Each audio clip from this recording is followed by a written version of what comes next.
5장을 살펴보면요, 여러분 5장 살짝 뺏어보면은 5장에 갑자기 이제 벨사살 왕이라는 사람이 나옵니다. 벨사살. 근데 여러분 다니엘서에는 이 벨사살 이 왕으로 기록되어 있지만은 역사적 히스토리를 그 당시의 고대 히스토리를 보면은 이 벨사살이라는 이름은 그 어느 곳에서도 드러나 있지 않습니다. 좀 신기한 일이죠. 신학자들이 그 당시의 역사적 연구를 해보면은 이 벨사사들은 아마 느부갓네살 왕이 임명해서 그 지역을 다스리게 한 위탁한 그런 실정왕, 분봉왕, 아마 이런 왕이었을 것이다라고 말하고 있습니다. 그 5장을 보면은 5장의 내용이 우리가 잘 알고 있는 내용인데, 벨사살 왕이 그가 알고 있는 귀족 1000명을 초대해서 큰 잔치를 베풀지 않습니까? 그러다가 너무 기분이 좋은 나머지 이 벨사살 왕이 엄청난 잘못을 저지르게 되는데, 느부갓네살 왕이 예루살렘을 침공했을 때 그 성전에서 탈취해서 이제 창고에 넣어 놓았던 그 성전에 있던 금과 은으로 만든 그 모든 그릇들을 다 꺼내 가져와서 그렇게 잔치를 하는 그곳에서 그대로 사용을 하며 먹고 마십니다. 그때 아주 유명한 내용이 나오죠. 갑자기 손가락 하나가 나타나서 벽에 어떤 글씨를 쓰게 됩니다.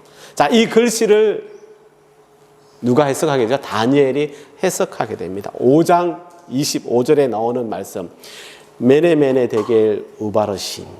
근데 이걸 풀이할 사람은 아무도 없습니다. 그런데 다니엘이 이걸 풀이하게 됩니다. 무슨 뜻이냐면요, 지금 이 세대를 계산하여 보니 다 끝났다, 이제 다 끝났고 왕이 매우 부족해서 이 나라가 메대와 바사, 그제 막 이제 부흥해서 정말 전 세계를 점령하기 시작하는 그 메대와 바사에 의해서 멸망을 당한다 하는 그런 내용이었습니다. 정말 벨사살 왕은 그날 밤에 죽임을 당하고 바벨론 왕국은 이 메대와 바사에 의해서 멸망을 당하게 됩니다. 그리고 나서 이제 오늘 본문이 되는 것입니다. 또 오늘 본문을 보면은 다리오라는 사람이 또 나타납니다. 근데 이 다리오도 성경 이후에 또 그 어떤 역사에 나타나지 않는 인물로 알려져 있습니다. 근데 신학자들과 그리고 역사학자들의 연구에 의하면 이 다리오 왕이 역사 속에 나타나지 않는, 왜 이름이 없지 하는 그 이유를 두 가지로 해석하는데 제가 한번 그걸 알려드리겠습니다. 오늘 역사 공부를 많이 합니다, 여러분. 근데 잘 들으시면 나중에 이해가 많이 되실 것입니다. 첫째가, 고대 시대에는 이 왕들의 이름이 여러 가지, 두 가지 이상 여러 가지. 그래서 어떤 지역과 어떤 상황 속에서 그 이름을 다르게 사용하였다, 이렇게 보는 것입니다. 이게 왕의 기록이 어떤 경우에는 이런 이름으로 쓰고 또 다른 기록에 이런 이름으로 쓰고 이렇게 하였다는 것입니다. 그래서 일부 학자들은 그 당시 메대와 바사의 왕인 이 고레스 왕이 바로 이 다리오 왕일 것이다, 동일한 사람이다라고 보는 것입니다. 두 번째는 이제 일부 신학자들에 의하면 이 성경 속에 나타나는 이 다리오라는 이름을 통해서 다른 해석을 내놓습니다. 먼저 우리가 5장을 보고 6장 1절 바로 그 전절이 5장 31절인데 5장 31절에 보면 이런 말씀이 나옵니다. 메대 사람 다리오가 나라를 얻었는데 라고 표현하는 말씀이 나옵니다. 여기서 얻었는데라고 우리 한글 성경에는 이렇게 해석되어 있습니다. 근데 이 표현을 원문으로 찾아가서 보면 사실 이게 얻었는데라고 보다는 받았는데라는 표현이 좀 더 맞다고 합니다. 받았는데. 자, 그리고 좀 뒤로 가서 9장 1절에 가보면은 이런 또 내용이 나옵니다. 9장 1절에 보면은 메대 족속 아하수에로의 아들 다리오가 갈대아 나라 왕으로 세움을 받든이라는 말씀이 나옵니다. 여기 보면은 세움을 받든이라는 표현이 나오는 것을 가리켜서 이 다리오는 그 어떤 누군가에 의해서, 그러니까 메대와 바사의 진정한 왕이 되는 이 고레스 왕에 의해서 이 바벨론 지역을 통치하는, 그렇게 위탁받은, 아까 말했던 분봉왕 같은 그런 왕으로 세워졌을 것이다. 이렇게 해석하는 것입니다. 그렇게 해석하는 신학자들은 그러면 이 다리오가 누구냐? 아마 다리오는 아까 우리가 말했죠. 벨사살 왕이 죽임을 당하고 그리고 그 나라가 바벨론이 멸망할 때 그곳에 쳐들어갔던 메대와 바사의 군인대의 총사령관이었을 것이다. 근데 그 당시 메대와 바사는요, 정말 그 굉장히 넓은 지역을 다 침공하였습니다.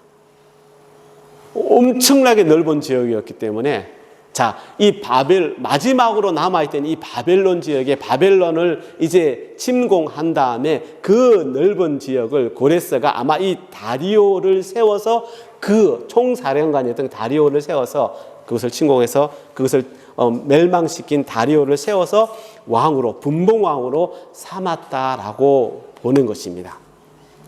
그러니까 이 다리오 왕에 의해서 이 바벨론은 멸망을 당하고 새로운 나라가 세워지는 그 격동의 시간에 그 시간이 이 다니엘서 5장에서 6장으로 넘어가는 이 시점이 되는 것입니다. 자, 다리오는 이제 거기에 이제 왕이 분봉왕이었지만 굉장히 넓은 지역이었습니다. 그게 왕으로 자기가 이제 세워짐을 받은 다음에 혼자서 그 넓은 지역을 다스리는 것이 힘들어서 자, 그것을 지역을 나눠서 고관 120명을 세워서 그 자기가 다스리는 전 지역을 다스리게 하였습니다. 그리고 그 고관들 120명 위에 총리 3명을 세워서 그 총리들이 또 고관들을 잘 다스리게 하였습니다. 근데 그 오늘 보면은 그 총리 3명 중에 한 사람이 다니엘이었다는 것입니다. 여러분, 처음에 느부갓네살 왕에 의해서 이 다니엘이 그 꿈을 해석해주고 가장 높은 지위, 고관에 위에 올랐다고 했는데, 여러분, 이때가 굉장히 다니엘이 어렸을 때입니다. 그러면 지금 다리오에 의해서 자, 다시 쓰임 받아가지고 총리의 위치까지, 그래서 총리의 그 직함을 받고 이 다리오 왕을 위해서 일을 하고 있을 때 이때 나이가 80이 넘은 그쯤이었다고 합니다. 굉장히 오랜 세월을 나라가 바뀌는, 그리고 왕이 바뀌는 그 순간 속에서도 자, 그 위치를 자기가 차지하고 있었다는 것입니다. 여전히 쓰임받고 있었던 것입니다. 80이 넘었다. 지금, 현대로 생각하더라도 아무도 쳐다보지 않는 그런 나이지 않습니까? 이제 이 땅에서의 마지막 시간을 기다리는 어떤 그냥 한 노인의 나이였는데도, 근데 다니엘은 이때까지도 쓰임 받고 있었다는 것입니다. 다니엘이 이렇게 쓰임 받을 수 있었던 그 이유가 무엇일까? 그 이유를 오늘 본문 3절 4절에서 말씀하고 있습니다. 자, 우리가 다 같이 한번 읽어볼까요? 본문 3절 4절 말씀 시작. 다니엘은 마음이 민첩하여 총리들과 고관들 위에 뛰어남으로 왕이 그를 세워 전국을 다스리게 하고자 한지라. 계속 읽으세요. 국사에 대하여 다니엘을 고발할 근거를 찾고자 하였으나 아무 근거, 아무 허물도 찾지 못하였으니 이는 그가 충성되어 아무 그릇됨도 없고 아무 허물도 없음이었더라. 아멘. 자, 4절의 끝부분에 보면은요, 이 다니엘을 어떻게 말하고 있냐면은 아무 그릇됨도 없고 아무 허물도 없음이었더라 라고 하는 이 말씀이 참 인상적이지 않습니까? 아무 그릇됨도 없고 아무 허물도 없는 자였더라. 이 말이 뭘 뜻할까요? 다니엘은 완전한 사람이었다라는 것을 말하는 것입니다. 여러분 한번 생각해 보십시오. 지금 우리가 살고 있는 이 세상 가운데 완전한 자를 찾을 수가 있을까요? 없지는 않을 건데 참 찾기가 힘들지 않습니까? 우리말에 이런 말이 있습니다. 털어서 먼지 나지 않는 사람은 한 사람도 없다. 예, 사람들은 참 완전하기가 정말 힘듭니다. 연약하고 부족해서 꼭 단점이 있는 것이 사실입니다. 그래서 이 말이 안타깝지만 틀리지 않다고 저는 느낍니다. 그러나 오늘 본문 속에서 다니엘은 그를 시기하는 무리들이 아무리 그를 찾아보아도 허점을 찾을 수 없었고, 그리고 심지어는 그를 온갖 나쁜 방법을 동원해서 막 다니엘을 흔들어 보아도 다니엘은 절대로 그것에 동료되거나 또는 그들의 함정에 넘어가지 않았고, 오히려 이런 일을 통해서 다니엘이 더욱더 훌륭한 사람이라는 것이 드러날 뿐이었습니다. 온전한 사람이었던 것입니다. 사실 성경에서 이렇게 다니엘처럼 온전한 사람이라고 볼 수 있는 이 믿음의 선조를 만나기가 사실 쉽지가 않습니다. 훌륭한 믿음의 선조들이 많이 있지만 부족하고 그 연약한 부분이 있기 마련입니다. 근데 다니엘은 그런 부분을 찾아볼 수가 없습니다.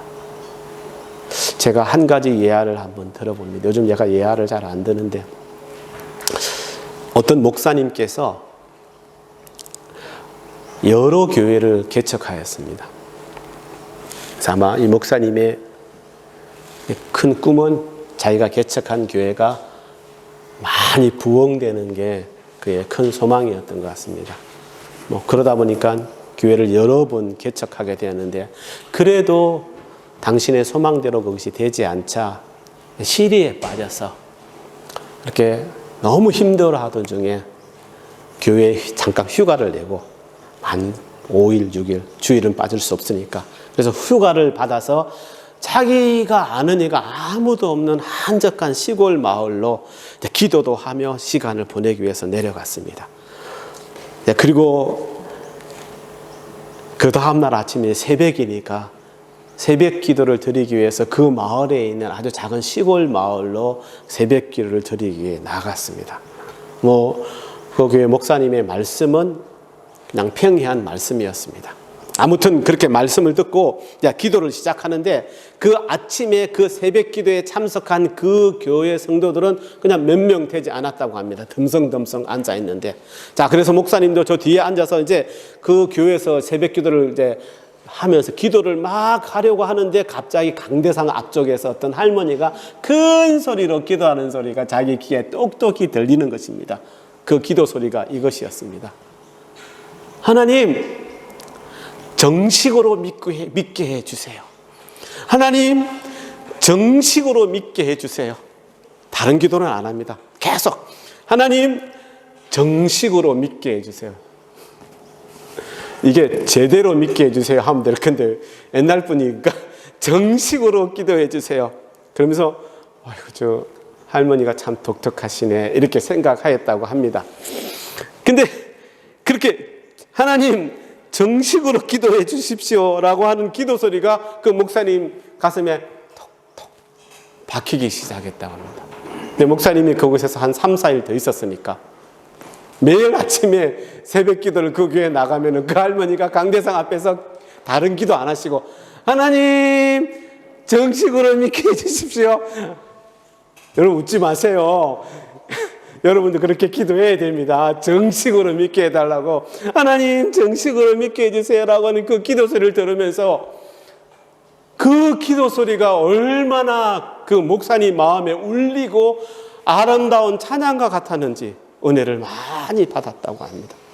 그리고 그곳에서의 그 짧은 휴가를 마치고 돌아온 목사님은 자기 집에 다시 앉아서 스스로에게 그 할머니의 기도를 통해서 자기에게 질문을 했다고 합니다.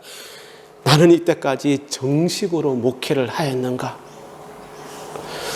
나는 이때까지 정식으로 하나님께 기도를 하였는가? 나는 이때까지 정식으로 성경을 보았는가? 나는 이때까지 정식으로 내 사랑하는 성도들을 대하고 신방을 하였는가? 이런 수많은 질문을 하는데 어쩌면 한 가지도 정식으로 하였던 것이 없었음을 깨닫게 됩니다.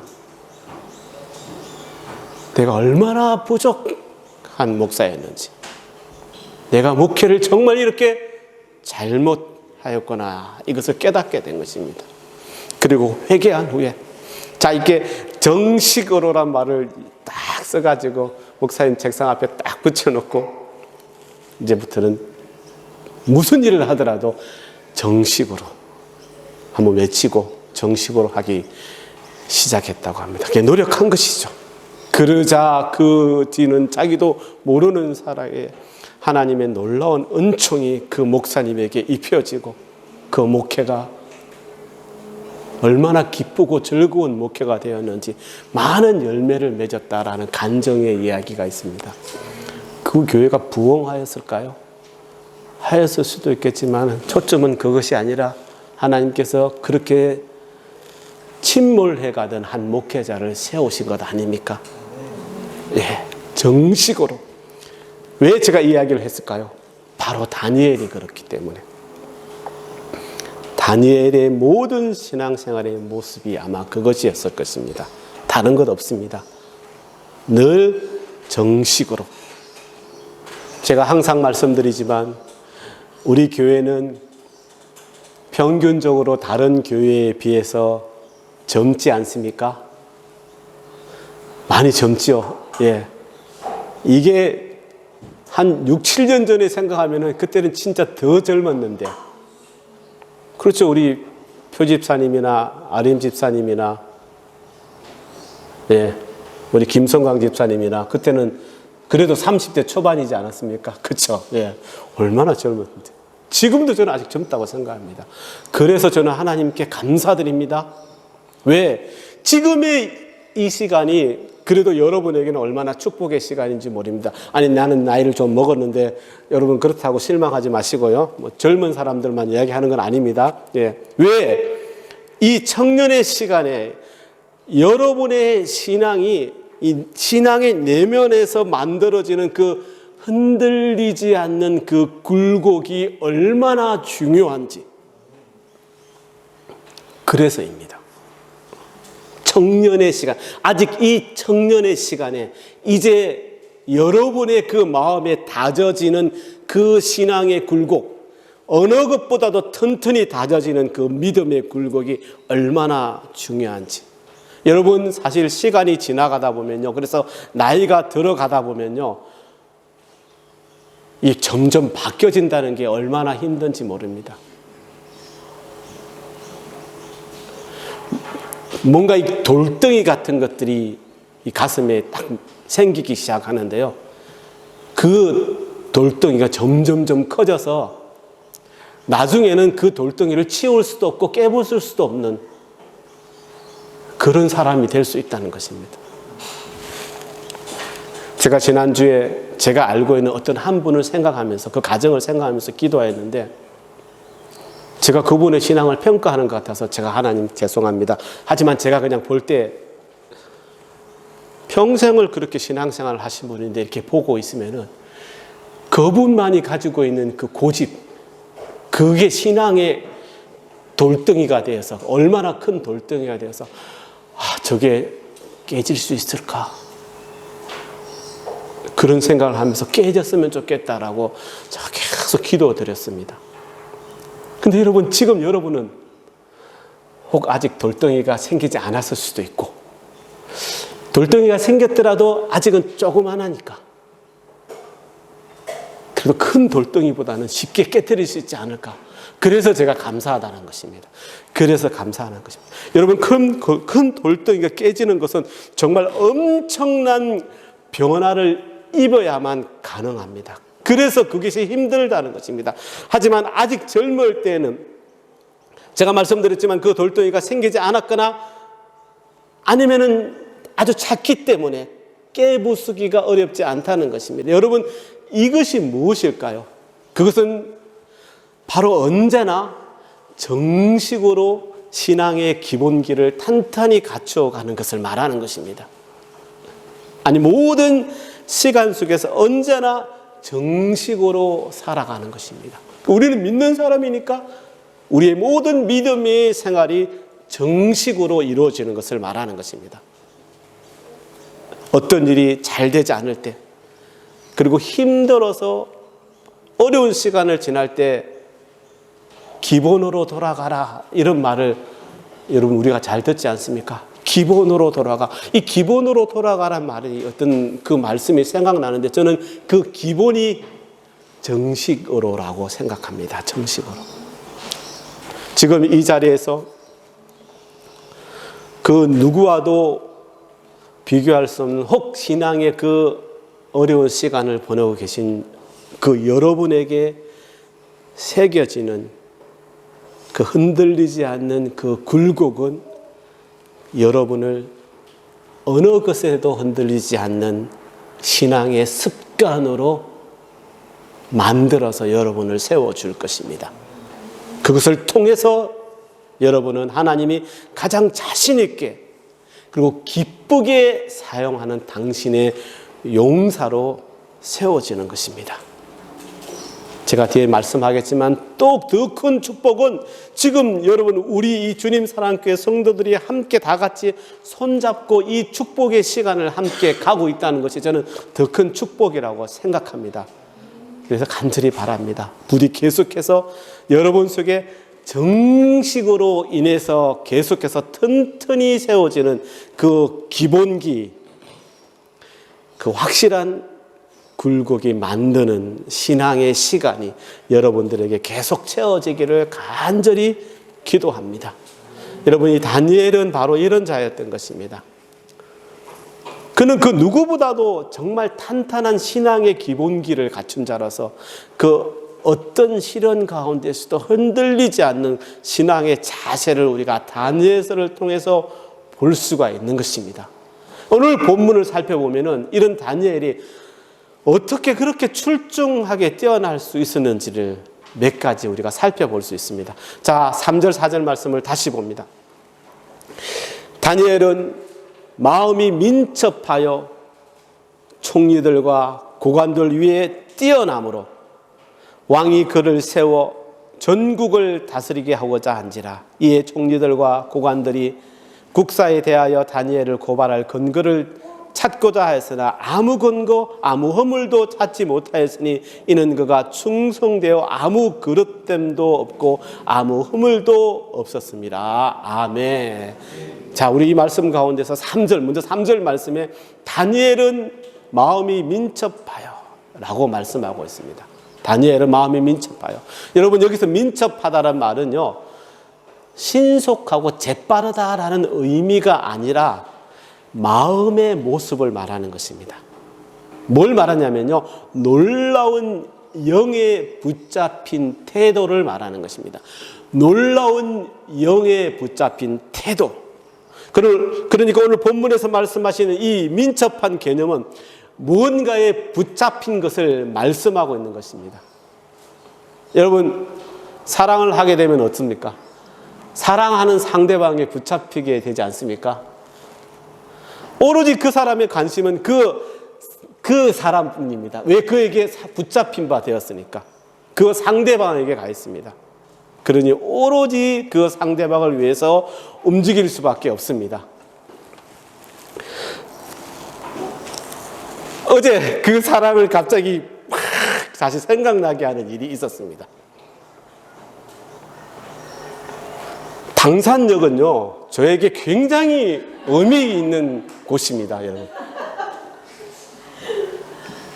제가 여러 번 말씀드렸을 텐데요, 우리 집사람 9시간 넘게 기다려 본 적이 있다고. 거기가 바로 그 당산역 그 기차 들어오는 오픈된 거기서 뒤에 그 앉았다가 섰다 하면서 9시간 제가 기다렸지 않습니까? 근데 우리 집사람이 9시 만에 나타났어요. 안 나타났으면 집에 갔을 건데. 왜 늦게 왔냐고 그때 말했는지 제가 다시 물어보니까 생각 안 난다 그러고, 제가 생각하니까 까먹고 있다가 갑자기 생각나는데 내가 거기 있을 것 같아서 왔대요. 근데 내가 그때 화 안 냈지? 그러니까 화 안 냈다 그러더라고요.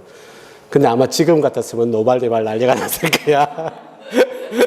그래서 그렇게 하길래 제가 뭐 인정을 안 했습니다. 예. 그것 아닙니까? 예. 사랑하니까 내 모든 관심이 우리 아내에게, 내 연애할 때는 이게 제가 말로 표현하면 여러분 이해를 못할 겁니다. 말로 표현하니까 한 차원 높은 그런 사랑이었으니까, 연애 기간의 사랑이 어마어마했습니다. 예. 네. 그래서 우리 아내가 그래서 제가 오늘 아침 일어나자마자 그 잡채 준비를 하고 있는 우리 아내에게 다가가서 사랑합니다 또 이야기해 줬습니다. 갑자기 그 사랑의 마음을 더 끓게 해주신 우리 모 성도님께 감사드립니다. 잘하셨습니다. 예, 잘하셨습니다. 예, 네. 자, 여러분 이미 80이 훨씬 넘은 다니엘이 그때까지도 민첩한 것은 다른 게 아니었습니다.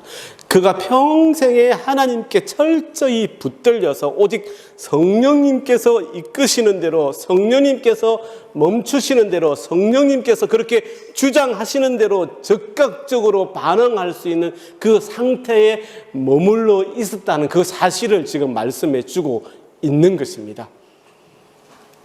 언제 눈길만 돌려도 다니엘은 반응하는 그 상태에 있었기 때문에 그를 그 마음이 민첩하여라고 표현하고 있는 것입니다.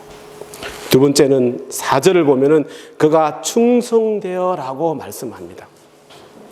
여기서 충성이란 23절에서 나타나는 뒤에 6장 23절에서 나타나는데 그가 자기의 하나님을 믿음이었더라라는 말씀입니다.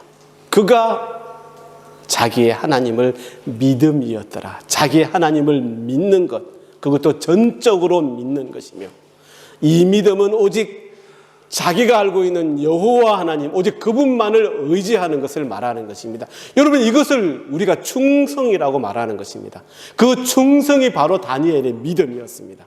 이러한 그의 충성의 태도, 그의 태도의 확신성이 어디에서 드러납니까? 10절 말씀에서 나타나지 않습니까? 10절 말씀 우리 다시 한번 봅니다. 우리 다시 한번 이 10절 말씀을 읽어볼까요? 찾으셨죠? 10절 말씀 시작.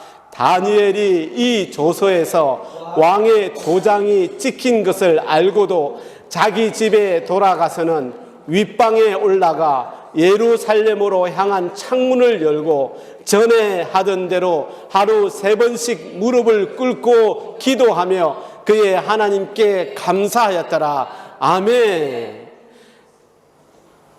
이게 뭘 말하냐면요, 그 전에 어떤 일이 있었습니까? 30일 동안 왕 위에, 다리오 왕 위에 다른 어떤 사람이나 신에게 절을 하면 어떻게 한다고요?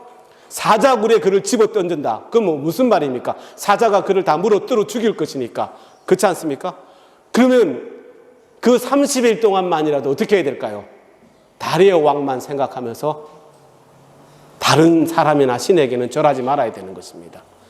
이 사실을 알고 있는 다니엘은 너무나도 태연하게 자기 집에 돌아가서 윗방에 있는 방, 그리고 그 방 창문이 여러 개 있었을 텐데 예루살렘 방향으로 난 그 창문에 문을 열어놓고 그 예루살렘을 향하여 전에 하던 대로 하루에 3번 기도하였더라. 그 말은 무엇입니까? 이제 이 사실을 고관들이 알게 되면 다니엘은 사자굴에 던져지는 것입니다. 여러분 그 뒤에 내용이 나옵니다. 자, 잘 모르시는 분들은 다니엘서를 또 뒤에 읽어보시면 은혜를 받습니다. 그런 일이 있을 것이라는 것을 잘 알면서도 그는 전에 하던 대로 하루에 3번 기도하였다는 것입니다. 제가 여기서 여러분 문제를 하나 냅니다. 자, 금방 우리가 다니엘서 10절 말씀을 읽었는데 여기서 제가 생각하는 다니엘의 가장 출중한 점이 무엇일까요? 맞춰보십시오. 손 들고 맞히는 분들 제가 나중에 예 딩동댕 우리 이상두 집사님 제가 나중에 짜장면 한번 사드리는데 기회가 있을지 모르겠네요. 자장면. 야, 이 채희하고 체리는 좋겠다. 덩달아서 같이 먹을 수 있잖아. 제가 꼭 기회를 봐서 우리 이상주 집사님하고 가족하고 저녁 점심이든 저녁이든 할 건데 여러분 저기 시기하지 마시기 바랍니다. 맞췄으니까 사드리는 거니까 아셨죠? 딩동댕. 전에 오늘 제목이지 않습니까? 전에 하던 대로. 그의 믿음의 태도를 지켜나갔던 것입니다. 이 모습입니다. 그리고 두 번째를 보면은 9장 23절 말씀. 다니엘서 9장 23절 말씀입니다. 자, 이건 우리가 다 같이 한번 읽어보겠습니다. 다니엘서 9장 23절 말씀 여기에도 있습니다. 시작. 곧 내가 기도를 시작할 즈음에 명령이 내렸으므로 이제 내게 알리러 왔느니라. 너는 크게 은총을 입은 자라 하시니. 너는 크게, 여기까지만. 너는 크게 은총을 입은 자라라고 말씀하고 있습니다. 다니엘서를 보면 그가 끝까지 주인공이 될 수 없었다는 사실을 우리가 잘 알 수가 있습니다. 하지만 하나님께서는 일찍이 이 다니엘에게 하나님의 은총을 허락하신 것입니다. 그래서 이것을 통해서 하나님의 그 귀한 역사의 현장 속에서 다니엘을 쓰신 것입니다. 여러분, 이처럼 제일 중요한 것은 하나님의 은총을 덧입는 것입니다. 여러분 모두가 하나님의 은총을 덧입는 자 되시기를 간절히 기도드립니다. 이 하나님의 은총을 덧입는 자들은 당연히 하나님의 신비스러운 비밀 또한 알게 되는 것입니다. 아무리 성경을 읽어도 모를 때가 있지 않습니까? 하지만 하나님의 은총을 덧입은 자는 그 속에 있는 하나님의 신비로운 비밀을 알게 된다는 것입니다. 그래서 다니엘은 이 하나님의 은총으로 말미암아 허락된 이 하나님의 신비한 사실을 알고, 그리고 그 신비한 사실들을 통해서 그 어떤 것에도 두렵지 않는 모습으로, 끈기 있게 꾸준한 모습으로 그 모든 시련의 시간들을 이겨낼 수 있었던 것입니다. 이것이 다니엘의 모습입니다. 자기 나라가 망했습니다. 그리고 당신은 포로로 잡혀왔습니다. 그래도 그는 그곳에서 자기의 모습을 잃지 않고 하나님의 은총으로 또 귀한 위치에까지 올라갔지만, 또한 그곳에서도 그를 조이하는 수많은 고난 속에서도 넘어지지 않았던 이 다니엘의 모습의 이유가 바로 이것인 것입니다. 예, 간절히 기도합니다. 오늘 이 시간 이 다니엘에게 함께한 하나님의 은총이 여기 모이신 여러분 모두와 우리 주님 사랑하는 모든 성도님들에게 함께 하시기를 우리 주님의 이름으로 간절히 기도드립니다. 아멘. 이제 그제 말치 때가 됐습니다. 그리고 또한 여러분 우리가 너무 잘 알고 있는 사실인데요, 아버지 하나님께서는 이 다니엘에게 또 다른 하나의 힘을 허락해 주셨습니다. 그것은 그렇게 믿음의 모습을 함께 지켜나가는 믿음의 형제들을 허락하신 것입니다. 아마 그렇게 포로로 잡혀갔던 많은 형제들이 있었을 것입니다. 그들 중에는 그냥 바벨론 사람이 되어서 바벨론 사람처럼 바벨론 신을 섬기며 살아간 자도 있었을 것입니다. 그런데 우리가 알고 있듯이 이 다니엘에게는 훌륭한 세 친구, 다니엘과 같은 훌륭한 세 친구가 있지 않았습니까? 사드락과 메삭과 아벳느고. 그들이 있었기 때문에 그는 그 힘든 시간을 함께 이겨낼 수가 있었습니다. 그들이 없었다면 얼마나 힘들었을까요? 하지만 그들의 수많은 그 고난의 현장에서 서로를 바라보며 함께 의지하고 용기를 북돋워주면서 나아감으로 그 어느 것에도 흔들리지 않는 꾸준한 믿음의 모습을 지켜나갈 수 있었다는 것입니다. 저는 이 이야기를 오늘 꼭 해드리고 싶었습니다. 우리도 마찬가지입니다.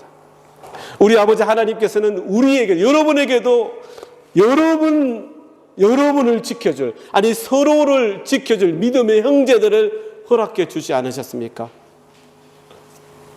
옆을 한번 보시기 바랍니다. 옆에 있는 바로 그분이 하나님께서 여러분들에게 허락한 믿음의 형제들이지 않습니까? 이러한 하나님의 깊은 뜻, 아니 은총을 잘 깨닫고 이제 나 혼자가 아니라 우리 함께 모두가 절대로 넘어지지 않도록 서로 꼭 손을 붙잡고 나아가는 우리 주님 사랑교회가 되기를, 여러분 모두가 되기를 간절히 바랍니다. 이것이 하나님께서 우리에게 허락한 귀한 사명인 것입니다. 또한 우리 주님 사랑교회가 우리 주위에 우리 교회와 같은 그런 동일한 길을 걸어가는 모든 교회와 함께 이 길을 걸어가는 그런 교회가 될 것을 저는 간절히 소망합니다. 그런 교회가 되었으면 좋겠습니다. 어쩌면 지금은 여러분 속으로 생각하시기에 우리 교회는 동떨어져 있는 외딴 교회처럼 혹시 생각하고 있지는 않습니까? 저는 그렇게 생각하지 않습니다. 지금 이 시간이 우리가 그냥 생각할 때 그렇게 생각할 수도 있지만 하나님께서는 그렇게 우리 교회를 가만히 내버려 두지 않으실 것입니다. 분명히 어떤 순간에 어떤 연유를 통해서 우리 브리즈번의 다른 한인교회들 뿐만 아니라 브리즈번에 있는 많은 교회들과 연합하여 하나님의 역사를 꾸려나가는 그런 교회로 인도하여 주시기를 분명히 저는 믿습니다. 우리 그 순간을 놓고도 열심히 기도해야 됩니다. 자, 이제 진짜 마칩니다. 사랑하는 여러분, 먼저 우리 모두가 그 어떤 것에도 흔들리지 않은 이 꾸준한 믿음의 모습으로 하나님의 은총을 허락받는 여러분 되시기를 간절히 바랍니다. 그리고 그런 이후로는 모든 내 삶의 시간을 통하여 이 다니엘처럼 전에 하던 대로 나의 믿음과 신앙을 지켜서 아버지 하나님께서 허락하시는 하나님의 역사에 귀하게 쓰임받는 여러분 모두가 되시기를, 저도 마찬가지고요, 우리 주님 사랑교회 모든 성도님들이 되시기를 우리 주님의 이름으로 간절히 기도드립니다. 아멘. 자, 기도하겠습니다. 하나님 감사합니다. 하나님 사랑합니다. 하나님 감사합니다. 우리에게 그 누구도 범접할 수 없는 반석을 허락해 주시옵소서. 아버지, 그렇게 저희들은 나아갑니다. 그래서 어떤 시련과 어떤 어려움에도 흔들리지 않고 늘 전에 하던 대로 그 믿음을 지켜나가겠습니다. 우리 성도님들을 그렇게 세워주시고 인도해 주실 줄 믿습니다. 우리 교회를 그렇게 세워주시고 하나님의 역사 가운데 인도하실 줄 믿습니다. 하나님 감사합니다. 주님 사랑합니다. 예수님의 이름으로 기도드립니다. 아멘. 아멘. 감사합니다.